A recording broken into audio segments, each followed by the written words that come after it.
मैं बता रहा हूं, पवित्र आत्मा सामर्थी है। सच में पवित्र आत्मा अद्भुत है। यीशु अद्भुत है। प्रभु का हाथ सामर्थी है, सब कुछ कर सकता है। फांसी की सजा हो चुकी थी, मरने ही वाला था, कोई भी उम्मीद नहीं थी बचने की, असंभव था। लेकिन प्रभु यीशु मसीह असंभव को संभव करने वाला परमेश्वर है। यह गवाही अंत तक देखिए, आपका विश्वास मजबूत होगा। साथ में इस वीडियो को उन लोगों तक भेजिए जो तकलीफों में है, बीमारियों में है, परेशानियों में है, और उन्हें यह जानने दीजिए कि यीशु मसीह असंभव को संभव करने वाला परमेश्वर है। कुछ भी नामुमकिन नहीं है, वह सब कुछ कर सकता है। इस गवाही को अंत तक देखिए और शेयर करके अपनी ब्लेसिंग्स पाइए, क्योंकि जब दूसरों के विश्वास को आप बढ़ाएंगे, प्रभु आपको निश्चित प्रतिफल देगा। क्या मैं आप लोगों से एक अद्भुत गवाही कह सकता हूं? मैं कांगो में था, अफ्रीका में, और वहां पर एक बड़ा क्रूसेड होने वाला था। मैं उस क्रूसेड को लेने गया था और वहां के मेरे इंचार्ज ने मुझसे कहा कि मैं आपको पूरा शहर घुमाऊंगा। उसने सब कुछ तैयार किया था और हम पहुंचे एक जेल के सामने, और उसने मुझसे कहा एक जेल है और यहां पर मैं कई बार आकर प्रचार करता हूं और बहुत सारे कैदी बचाए जाते हैं। क्या आप प्रचार करना चाहेंगे? मैंने कहा हाँ, मैं जरूर करूंगा। वो मुझे वहां ले गया और जब मैं वहां गया, जेल के भीतर मुझे लगा कि कोई पुराने जमाने की जगह पर मैं पहुंच गया हूं। और मैंने देखा लोग मोटे मोटे जंजीरों से बांधे गए थे, बहुत ज्यादा मोटे जंजीरों से वो ऐसे बंधे हुए थे, उनके हाथ और पैर, और वो धीरे धीरे चल रहे थे। मैं नहीं जानता कि वो कितने थे, लेकिन लगभग वो 50 थे।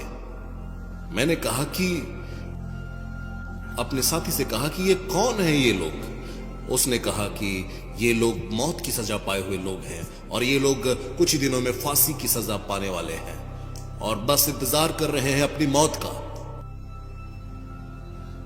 और अचानक वो गीत गाने लगे और उनमें से एक जो है उन लोगों का अगुआ था जो अपने जंजीरों को बजाकर अच्छे से गीत गा रहा था। और अफ्रीका के लोग वाद्य यंत्रों की दरकार नहीं होती उन्हें, आप उनको देखेंगे जो भी उनके पास है उनका उपयोग करके वो गीत गाने लगते हैं। और वह आज का दिन यहोवा ने बनाया है, हम इसमें आनंदित हों, ऐसा कहकर जंजीरों को ही बजाकर गीत गाने लगा। और मैंने देखा कि मैं वहां खड़ा था और मैं देख रहा था कि सारे कैदी गीत गा रहे हैं। और अचानक पवित्र आत्मा ने मुझसे कहा, कि रेनहार्ड देखो मेरे बेटे, वह जो एक अगुआ है जो गीत गा रहा है, वो जो चेन में बंधा हुआ है। पवित्र आत्मा ने मुझसे कहा, मैं चाहता हूं तुम मुझसे कहो कि वो आजाद होगा और वह मेरे वचन का प्रचार करेगा।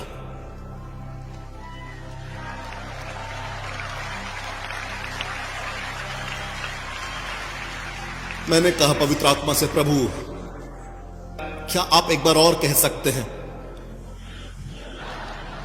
क्योंकि यह बहुत गंभीर बात है और कृपया धीमे कहें, कुछ मैं समझ नहीं पा रहा हूं, प्लीज मुझे बताएं। पवित्र आत्मा ने कहा, इस व्यक्ति से कहो कि यह छोड़ दिया जाएगा, आजाद होगा और यह सुसमाचार का प्रचार करेगा। और मैंने बहुत सारे कैदियों के लिए प्रार्थना की, लेकिन मैंने उस सॉन्ग लीडर को बुलाया और अपने साथी से कहा कि एक अनुवादक के साथ उसे मेरे पास बुलाया जाए। वो आया और मैंने कहा कि तुम्हारा नाम क्या है? उसने कहा मेरा नाम रिचर्ड है। मैंने कहा रिचर्ड, प्रभु ने मुझसे कहा है तुम्हारे बारे में कुछ, लेकिन मैं पहले जानना चाहता हूं कि तुम यहां पर क्यों हो, इस जेल में तुम क्यों हो? उसने कहा क्योंकि मैंने मर्डर किया है, मैंने हत्या की है, और अपने बचाव में मैंने हमला किया था और गलती से वो मारा गया। मैंने कहा अगर ऐसा है तो तुम हत्यारे नहीं हो, तुमने शायद अपनी सेल्फ डिफेंस में हत्या की थी, तुमने जानबूझकर नहीं किया। लेकिन प्रभु ने मुझसे कहा है तुम्हारे बारे में, प्रभु यीशु ने कहा है कि तुम आजाद होगे और तुम सुसमाचार का प्रचार करोगे। उसने कुछ नहीं कहा और वह मुड़ गया और दीवार की तरफ देखने लगा। दीवार के उस तरफ एक बड़ा सा पेड़ था और जिसे फांसी लटकाने के लिए इस्तेमाल किया जाता था। और वह मुड़कर आंसुओं के साथ मुझसे कहने लगा, महीने में एक बार जल्लाद आता है और वह उस पेड़ के पास खड़ा होता है, हम लाइन में खड़े हो जाएंगे और जल्लाद गर्दन पर रस्सी डालता है और ऊपर की ओर खींचने लगता है और जैसे ही व्यक्ति के प्राण छूट जाते हैं वह कुल्हाड़ी से कैदी के हाथ पैर काटता है ताकि चेन निकाल सके। मैं वहां खड़ा था कुछ दिन पहले 3 बार, लेकिन तीनों बार जब भी मेरी बारी आती थी वह जल्लाद कहता था मैं थक गया, आज मैं और नहीं कर सकता। मैंने उससे कहा, यीशु ने तुम्हें बचा कर रखा है, यीशु ने तुम्हें बचा कर रखा है।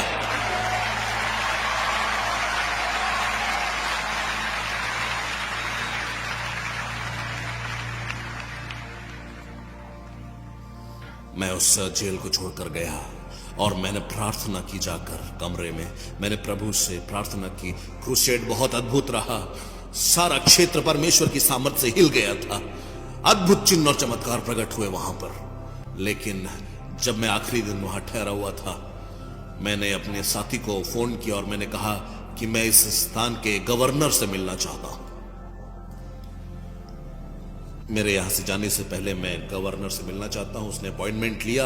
मैं वहां पहुंचा और जब मैं वहां पहुंचा तो गवर्नर के अधिकारियों ने कहा, गवर्नर आज नहीं है, लेकिन आप उसकी पत्नी से बात कर सकते हैं, आप जो संदेश देना चाहते हैं वो उन तक पहुंचा देगी। मैंने कहा ठीक है।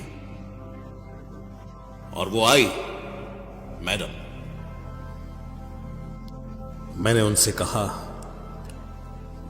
मैं जेल में था मैडम, और यीशु मसीह ने मुझसे कहा है कि रिचर्ड नाम का एक आदमी है और वह आजाद होगा और वह मरेगा नहीं, क्योंकि वह यीशु मसीह के वचनों का प्रचार करेगा।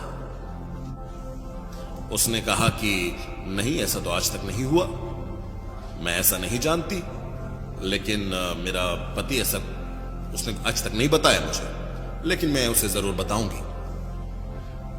उसने सबको बाहर कर दिया और वो मेरे पास अकेले आई और उसने मुझसे कहा, अगर आप मेरे बच्चों के लिए स्कॉलरशिप प्रोवाइड कर पाए ताकि वो अमेरिका में पढ़ें तो शायद हम सोच सकते हैं इस बारे में। मैंने कहा, देखिए बहन, मैं ऐसा नहीं कर सकता, क्योंकि मैं एक प्रचारक हूं और मैं किसी भी तरह की रिश्वत नहीं दे सकता आपको। मैं यहां प्रभु यीशु मसीह के वचन बताने के लिए, आपके पति को यह बताने के लिए आया हूं कि यीशु ने मुझसे कहा है कि यह व्यक्ति है रिचर्ड नाम का, जो कि आजाद होना है, उसकी मृत्यु नहीं होनी चाहिए, क्योंकि प्रभु ने कहा है। और वह बहुत गुस्सा हो गई। क्रोध से भरकर वह आगे बढ़ गई और जब वो दरवाजे के पास पहुंची तो वो मुड़कर मुझे देखने लगी और मैंने कहा, मैडम, प्रभु यीशु ने कहा है, भूलिए नहीं, रिचर्ड आजाद होगा और वह मरेगा नहीं, वो सुसमाचार का प्रचार करेगा। मेरा हृदय रुक गया थोड़ी देर के लिए। मैंने कहा, प्रभु तुझे काम करना होगा। मैं अपने घर की ओर वापस चला गया। कुछ महीनों के बाद मेरे पास एक फोन आया और उस फोन में मुझसे कहा जा रहा था, रिचर्ड आजाद हो चुका है, वह जेल से छोड़ा जा चुका है। हालेलुया!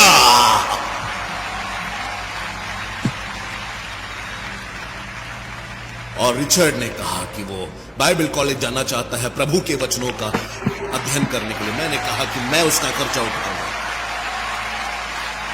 वो 4 साल बाइबल कॉलेज में पढ़ा और कुछ सालों के बाद जब मैं वापस आया उस जगह पर, जब वहां पर मैंने 30 लाख से ज्यादा लोगों को प्रचार किया, तब वहां पर प्रभु के एक दास आए और उन्होंने मुझसे कहा कि रेनहार्ड, मेरे पास एक सरप्राइज है तुम्हारे लिए। मैं सीढ़ियों से नीचे आकर देखने लगा, बहुत सारे लोग वहां खड़े हैं, एक दूसरे से बात कर रहे हैं। और एक अफ्रीकन पास्टर वहां खड़ा हुआ है, और जब उस अफ्रीकन पास्टर ने मुझे देखा, वह दौड़कर आने लगा और अपने बगल में बाइबल को थामे हुए था, और वह मेरे पैरों पे गिर के मुझसे लिपट कर कहने लगा और मेरे जूतों को चूमकर कहने लगा और रोने लगा, प्रभु के दास, आपने मेरा जीवन बचाया, आपने मेरा जीवन बचाया। मैंने कहा, कौन हो तुम? मुझे याद नहीं आ रहा है। मैंने एक कैदी को देखा था, एक आजाद व्यक्ति को नहीं। मैंने उसे उठाया और मैंने उसकी आंखों में देखा। मैंने कहा, रिचर्ड, मैं तुम्हें बता रहा हूं, पवित्र आत्मा सामर्थी है। सच में पवित्र आत्मा अद्भुत है, यीशु अद्भुत है, प्रभु का हाथ सामर्थी है, सब कुछ कर सकता है। वो जो कहेगा वह करेगा, क्योंकि वह झूठा नहीं है। इस चैनल को सब्सक्राइब कीजिए और इस गवाही को शेयर कीजिए, ताकि यीशु मसीह की सामर्थ लोगों तक पहुंच सके और बहुत तेरे उद्धार पाए।